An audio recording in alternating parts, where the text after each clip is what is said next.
Blessed be the Lord. Amen, amen, amen. Now, this message this morning, it's one of those that uh, Hollywood loves this kind of theme.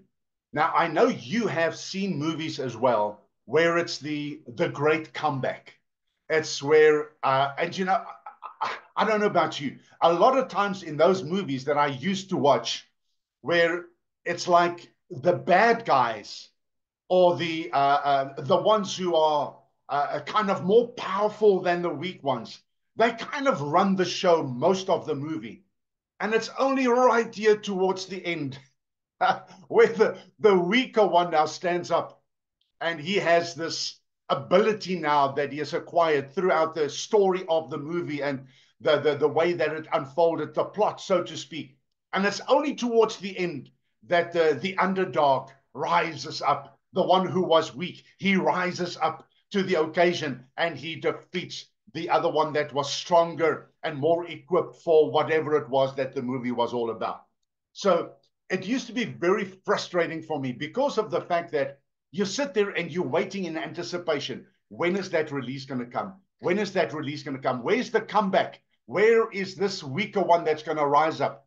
And you know, I thought about it. And of course, it's something wonderful to preach about. And the Bible is full of it. From the Old Testament all the way through to the New Testament, from Genesis to Revelation, the Bible is full of characters who were down and out, and there was this comeback that happened. But we know it's because of God that the comeback came. And then I realized as I was contemplating all of this that it came down to really one thing. And it's in Romans chapter 12, where it talks about the motivational gifts or the foundational gifts that all of us have received. There's 7 of them, and you have at least 2 or 3 of them that you operate in as a child of God. You can go read it afterwards. Romans 12 from verse 3 to about verse 7. You can go read it, verse 8. So, but the one that is in there is called mercy. And I realized it's because of mercy that we are always for the underdog. We want the one who is weak to stand up. We want the one who kind of hasn't made it, didn't kind of cut the requirement for it. We are for that person. Why? Because we are in the kingdom of God and we look out for one another. That is why the Bible is very clear about it. Jesus spoke about it all the time. And we are instructed in the Word of God. Let everyone not just look onto his own things, but also the things of others. Then it comes to the poor. And I don't want to preach about that this morning, but that's a sensitive subject and it's very dear to my heart. Those who do not have, those who are struggling, and the Bible says, when you give unto the poor, you lend unto the Lord, and he shall repay you in due time. God's heart is for the poor. That's why you can never despise the poor. But those are the ones who are down and out. And how many of you don't just love those stories where a person was poor and down and out, and there was this comeback, and this person gets up, and they start living the real life that God wanted for them and desired for them. And we love those stories. So this morning, I want to make a couple of statements when it comes to that, because we love the story of the comeback, is that we love the underdog thing. And there's that song that came out a number of years ago. It's a very, very worldly song, and it's I Get Knocked Down. Now say it with me. You know you know how it goes. I get knocked down, but I get up again. Then it says, you're never gonna keep me down. Now I want to ask this morning, how many of you online listening to this and that will be listening to this afterwards, there where you are sitting listening to this message now, how many of you are of that sort where you say, I get knocked down, but I'm going to get up again? There's nothing that's going to keep me down. Amen. Not just because, and you heard me preach that message a couple of weeks ago, that as South Africans, we have this gusto on the inside of us. But not only that, we are born again children of God. We are sons of God. And what we see in the word applies to us. And we look at this God who takes us when we are down and lifts us up again. The Bible says a righteous man may fall 7 times, but every time the Lord will lift him up. Come on now. Why the figure 7? Because perfectly the Lord will come every single time and restore you.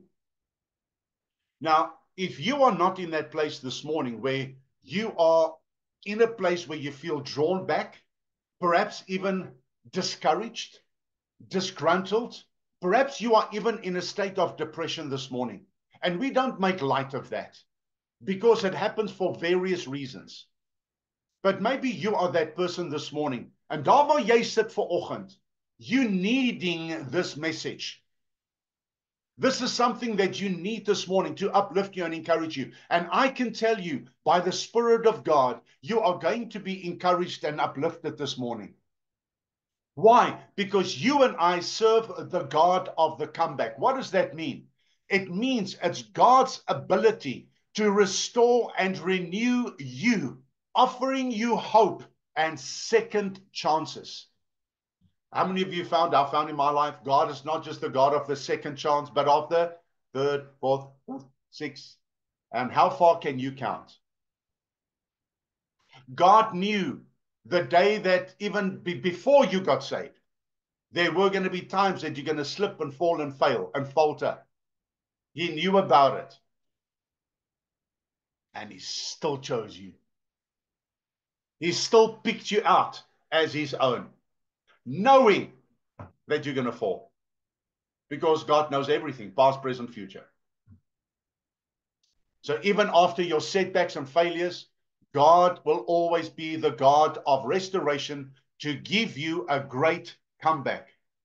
God always offers, now I thought about this so deeply yesterday.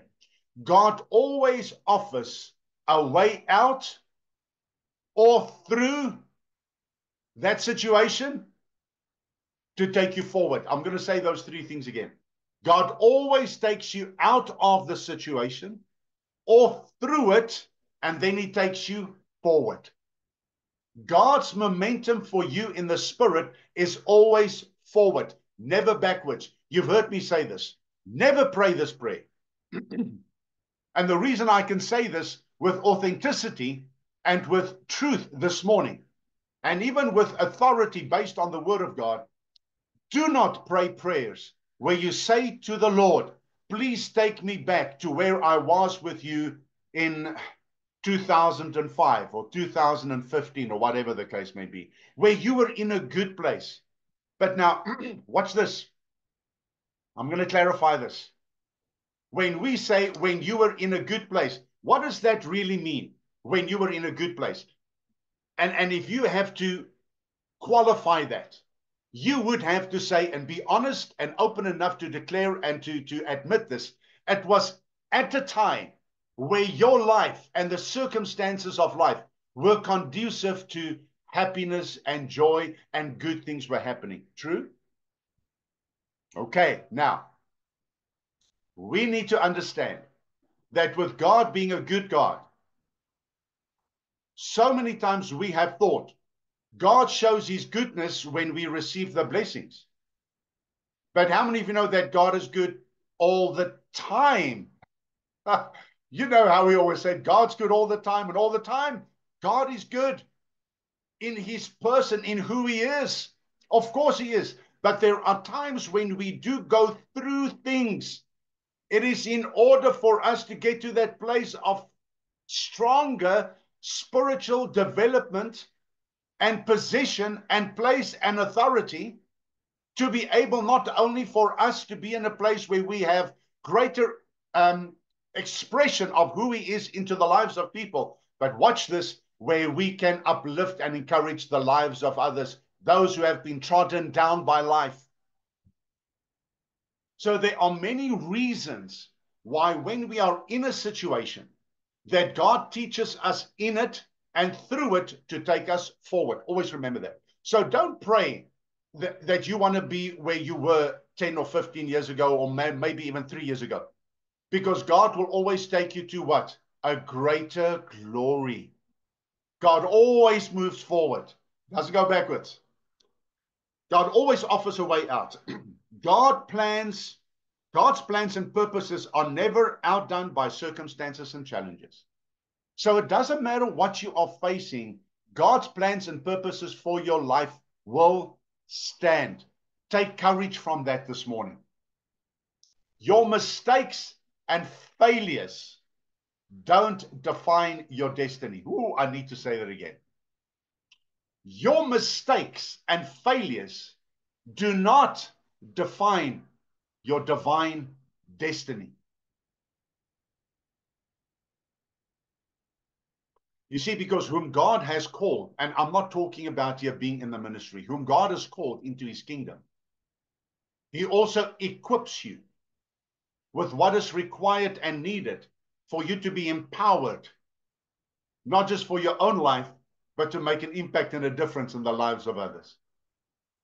So everything God does for you, he's going to do in you because he wants to do it through you. I know those of you are taking notes this morning, you're going to have to write fast. So God does it for you, then he does it in you, then he does it through you. So this morning, maybe you should just use your internal spiritual barometer to see where you are at in that process that I just described. Is God still busy doing some things for you? You can see it. Some things coming into place and in order and doors opening. And then perhaps he's doing it in you. Now, I want you to watch this. The in you is usually where patience and the fruit of the Spirit comes to the fore. Because while he's busy doing it in you, it feels like there's not much happening around you. Those of you online this morning, how many of you are there? Whoa, how many times we've been there and we still go through it because God works with different things in your life. There are different things that he downloads at different times. Then he does it in you. he develops that in you and he develops you in it. Can I say that again? He develops it in you and he develops you in it on the inside of you. And it all has to do with the revelation of his person. It's got nothing to do with your circumstances. And so many times our prayers are focused on our circumstances instead of the revelation of getting to know him better. Ek wil vir julle nou vanoggend 'n ding sê hierso. Ek moenie die vinger wys nie want dit klink asof ek nou raas. Kom ek stel dit mooi. Ek wil vir julle nou 'n ding sê vanoggend. God is more interested in the sensitivity in your heart of the development of the acknowledgement of the revelation of who he is in you than bettering all your circumstances. Because when the revelation of who he is becomes a reality in your heart, you are going to be on a platform of steadfastness and security and stability to be able to deal with whatever it is that's ahead of you or that you are busy going through now. Do you see that? Because remember the scripture, and you know it, and I know you can quote it with me. For greater is he, say it with me, greater is he who is in me than he that is in the world. And the one day the Lord gave me a deeper revelation of that. He said, son, remember my presence in you is greater than the presence of him who's in them who are in the world. Why? Because when you are in Christ, you know that the transformation that took place on the inside of you becomes your platform of operation. You start operating from there. So your mistakes and failures does not determine your destiny or define it. Absolutely not. God is the power that is in the comeback. God empowers you in the comeback. You are the person of the comeback. And God gets the glory, which is the prize in your comeback. Because all of heaven glorifies God in your powerful comeback into what he's called you to do. Amen. Do you see that this morning? Now, it would have been so wonderful this morning to talk about the greatest comeback of all time. And you know what that is, don't you? The greatest comeback of all time was Jesus being raised up from the dead. Oh, amen. And when you go online, you'll find there are many, many, many, many sermons that are preached on that from around the world. So that's not the one I'm doing this morning, because we know that Passover is coming, and there's a death, a burial, and a resurrection, and I'm going to leave it for then. I'm preserving that one. But in Luke chapter 15, we have the awesome story of what is best known as the prodigal son. But yet we have come to realize that in that portion in Luke 15, it's from verse 11. So unfortunately, because of time, I'm not going to be able to read that passage because it's quite lengthy. You can read it yourself. You've been through it. Maybe just read it again today after the service while you're having your coffee.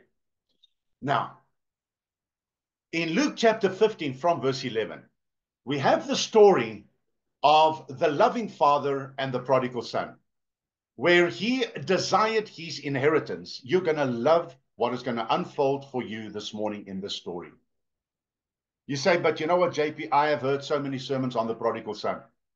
Then I'm going to ask you this morning to humble yourself and just listen again, because perhaps what I'm going to share with you this morning from the Jewish customs, maybe you haven't heard it from this angle. So the prodigal son, the son of the father, let's just start there. He decides that he wants his inheritance ahead of time. He wants his dad to release the money to him that is due to him. And it was due to him. That was his rightful inheritance. We know the story. He takes the money. He goes to a foreign land so that he's not seen by those whom he knows and those who know him. He goes to a foreign land and he lives it up. He takes the money and he spends it lavishly on anything and everything. And he runs out of money. It only lasted that long. He found himself, which is the highest embarrassment for a Jewish person, that is to work in a pig pen. That is to be in a place where you are not just at the bottom. You are at the bottom of the bottom of the bottom, with the bottom being on top of you. Someone said the one time, he must have felt lower than a snake's belly. That's where this boy found himself, in a place of total desperation. Now, I like to think about what people are thinking about in a situation like that. So I'll take a portion of scripture like that, and I'll sit and I'll go through it and contemplate what it was that must have gone through this boy's mind. Now, we know that in his own thinking, the scripture does depict that. It says that he said, if I could only have been a servant or a slave now in my father's house, I'd be better off than where I am now. So those are thoughts that went through his mind. But I don't want to stop there. I don't want to just do the obvious. I want to go behind the scenes. Because in the Jewish custom, when a son like that required his inheritance before the time that it was due, it actually brought shame upon that particular family. So the community of where this son and his dad and his family was, and the other son, and the servants, and this whole place that the father had, this entire community of people would have completely rejected that boy as well. So he was a rejected object. That's the way they saw it. They did not regard him as a person anymore. In the boy's mind, all of those thoughts were now going through his mind. That's why I said, if only I could be even a servant in my father's house. Because I know, watch this, I cannot be received back as a son, but only as a slave or a servant, because that's my status right now. My status had diminished from a son to a slave and a servant. So he knows about the Jewish customs. He's fully aware that that's the situation. That's the reality. So in the story that Jesus tells now, we know what happens. He decides the one day, regardless of what happens to me, I cannot carry on like this, because where I am right now, I'm going to die. I'm not going to make it. Now let's, like in the movies, let's turn the cameras now. The director now changes the scene from the son to the father.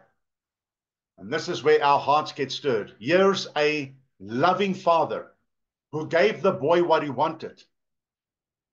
But his love, watch this, his love never diminished for his boy. And every single day, imagine this father, and from what we're going to see now, from the way that it's pictured for us, was a wealthy man. He was a seen man in the community. So the father every day stands watching to see when his son would return.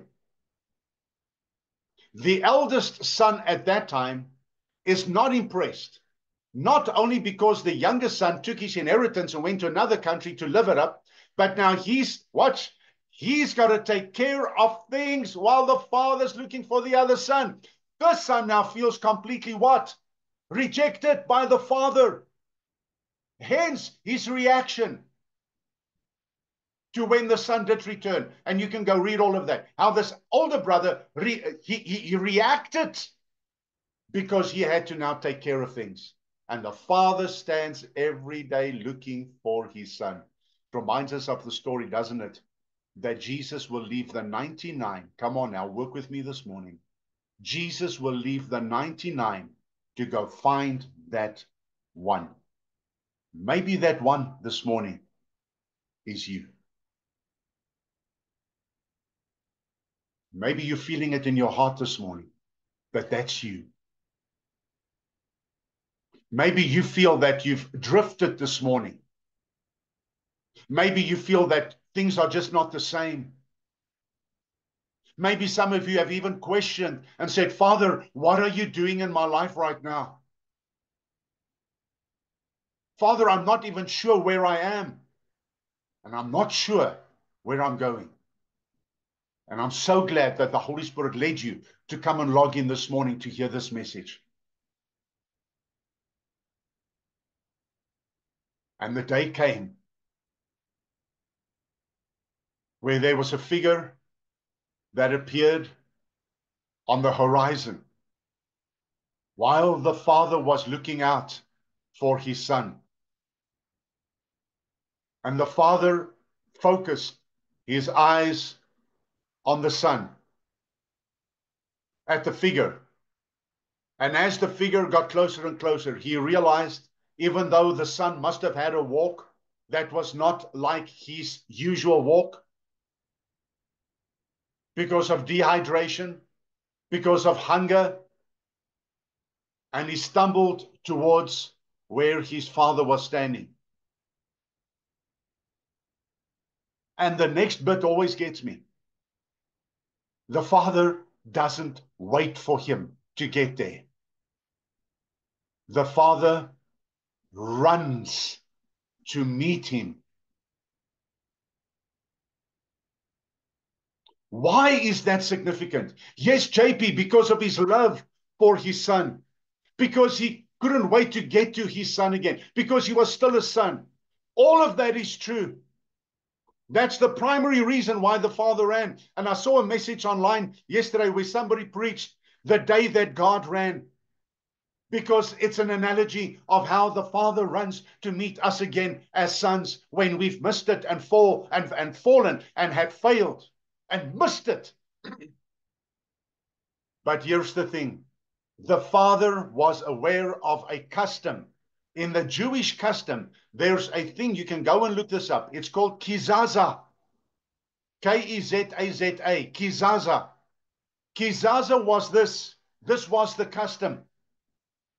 That when a person like that, who was rejected by the community, dared to put his foot back there, they would stop him at the entrance of the community. And they would put a big jar, and usually the custom is they would put either stones or they would put peas, erkies. They would fill this jar, this clay jar with these peas. And they would take a stone, possibly in the shape of a hammer, and they would crush it, they would smash it. And as all the peas run out, the custom was, just like you have left and you've broken the laws of the custom, you are not welcome back here. The elders of that community would have done kizaza. They would have applied the law. That is why the father ran to meet his son, because if the father welcomed him, he would be welcomed back as a son into that community. The father did override the law because he wanted to bring his son back into liberty.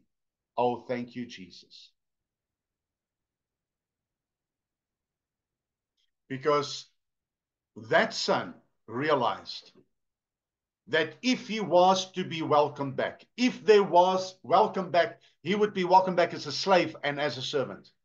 And when the father did that, what did the father do now? This is the best part of it. The father goes and he puts a robe around his son. What is the meaning of the robe? It's a symbol of righteousness and honor. Here is the thing that was fascinating for me. They reckon it's very possible that the father took his own robe and he placed it over his son. The robes were known for the various families in the community. And it was the robe of honor and righteousness that the father placed on his son. What did that mean? Son, you are fully restored back into the family. Hallelujah. Now it says, as jy reg vir hierdie, 2 Corinthians chapter 5 and verse 21 says, he has made him who knew no sin to be made sin for us, that we might be made the righteousness of God in Christ Jesus. There where you are seated this morning, no matter what you've done, no matter what you've left undone, no matter how far you've wandered off, no matter the people that you know who, how far they've wandered off, yet they are in the kingdom. The Bible says in 2 Corinthians 5:21 that they have been clothed with a robe of righteousness. And when the enemy looks at you with that robe, he doesn't see you. He sees the glory and the restoration and the righteousness of your Father. Hallelujah. Oh, praise God for the glory that is shown to the Father through him, bringing us into a right standing with him. And it's righteousness. You are righteous this morning according to the word of God, not because of anything you've done, not because of your own merits, not because of your own works, because they are like smelly rags in the nostrils of God. You this morning stand right before God because of the blood of Jesus, and it cannot be taken away from you. Even though you've perhaps gone to a foreign land in your spirit, in your mind, because your spirit is right unto God. But in your mind, in your soul dimension, you've wandered off. God's bringing you back this morning, and he's clothing you with a robe of righteousness. The next thing the Father does, he doesn't stop there. The Father is going full volume with his Son coming back. The Father now puts a ring on his son's finger. You know what that ring is? They reckon, according to the custom, it's a signet ring. That this son was then, right from the time that the father put the ring on his finger, Him being downtrodden, downcast, didn't even look like a son, possibly smelled from the pigs, carried all of that with him. The father puts the ring on his finger. That ring means your identity and your authority has been restored. You now have authority to do transactions on behalf of the family. You are now, according to that ring, restored as a son and not a slave or a servant.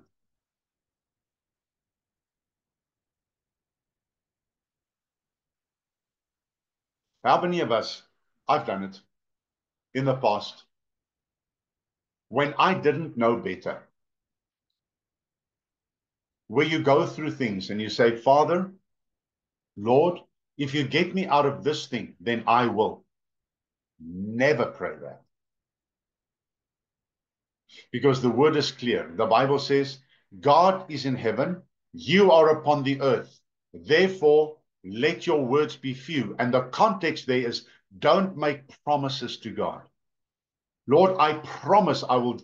Don't do that. What you do as a son, when you've been brought in, is you look to him and say, Father, your divine will be done in my life. And the prayer that you heard me pray, that I got, it's not my own, I got it from Rees Howells, or rather Norman Grubb, who wrote the book on Rees Howells, The Intercessor, who wakes up in the morning. I love this, it's changed my prayer life. He wakes up in the morning and he looks up and he says, Heavenly Father, what are you up to today? And may I please be a part of that. You see, Father works is what flows from the heart of the Father through you to others. Self-works is what flows from you to try and impress your Father. And you can never do that. God's not impressed by any of our works. But the works that flow from his heart through our hearts to others, those are the works that he's pleased with. The last thing is, the Father now takes a pair of sandals and he puts it on his son's feet. The sons at that time were not seen in the community walking barefoot. Slaves and servants, from what we understand from the customs, did not wear sandals. As slaves, they didn't wear sandals. They didn't wear shoes. When the father put the sandals down for the son to slip his feet into it, it meant that you are now in a place of complete freedom and restoration.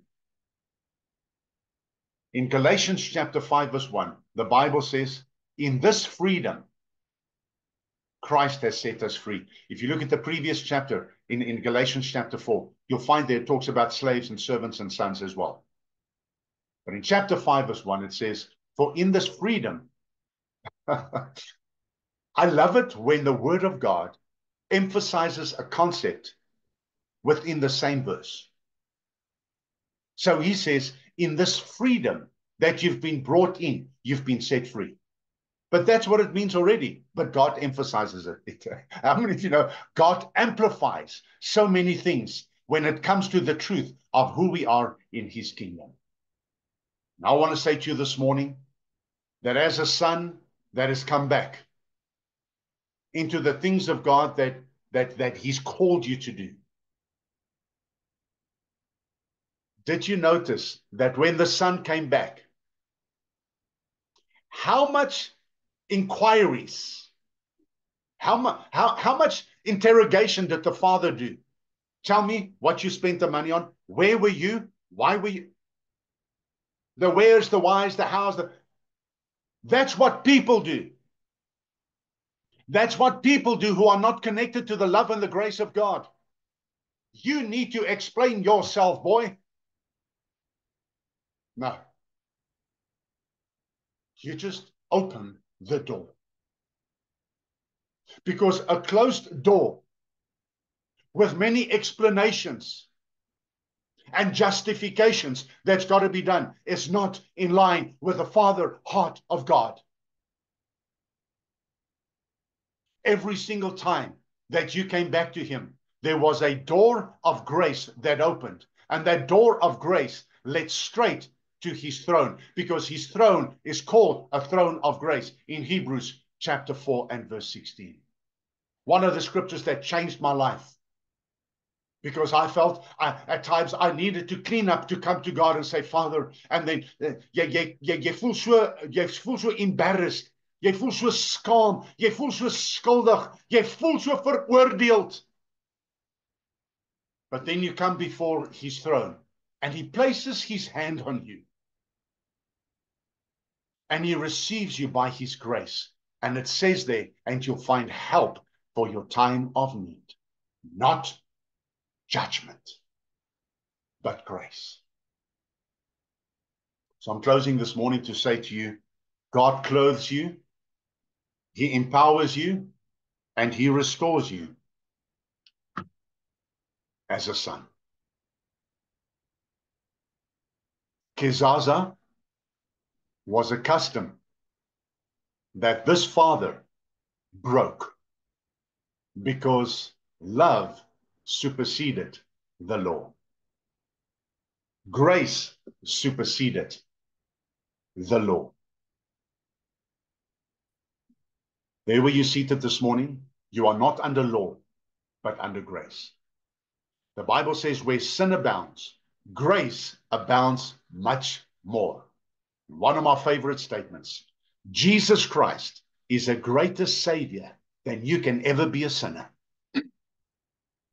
What is it that you've done that you feel cannot be forgiven?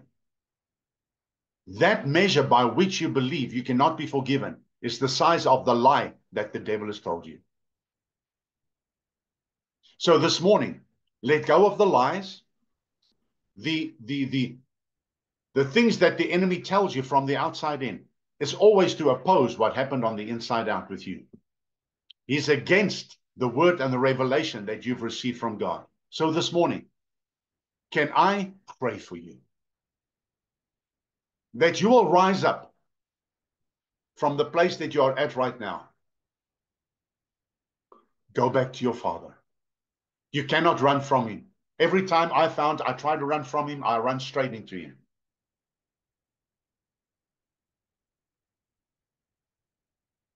Angela's mom, I see there's a prayer request. I just saw it quickly on the screen. We're going to pray for Angela's mom, who was rushed to hospital this morning.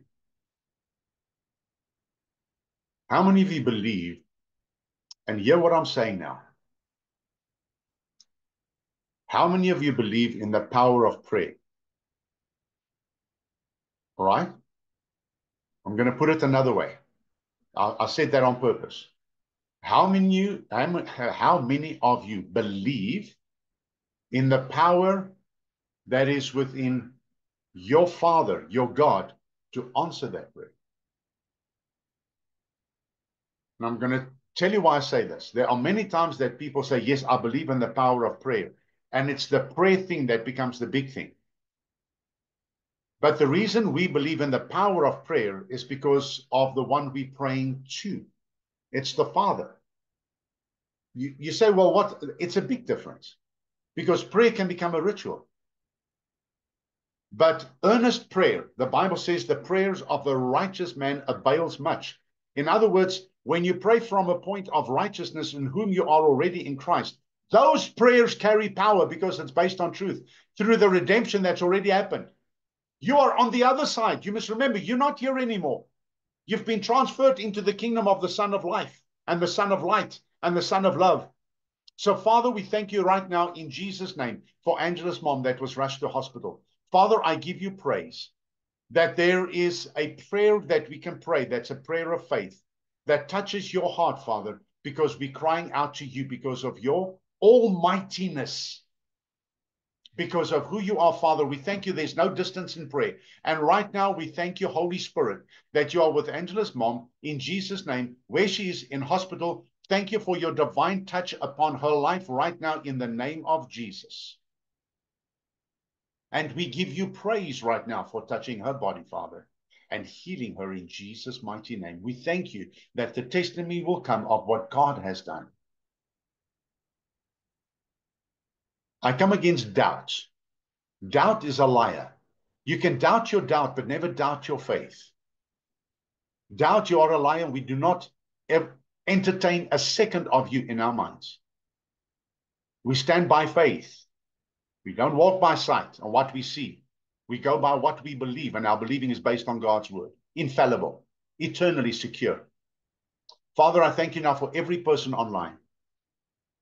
There where you are seated now, receive this prayer before the Lord. Father, I pray for every single person this morning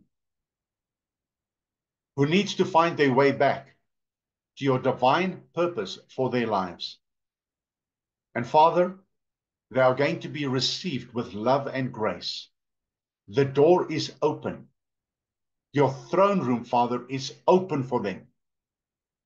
And we give you praise, Father, where your word says in Psalm 100 verse 4, enter his gates with thanksgiving and his courts with praise, and bless his holy name. That word bless there is barach, which means that the Father puts his arms around you.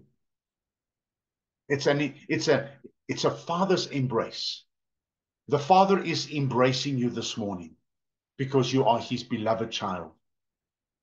And he sees you through his Son, that you are righteous and holy without blame before him in the elect position that he's placed you as a son of God.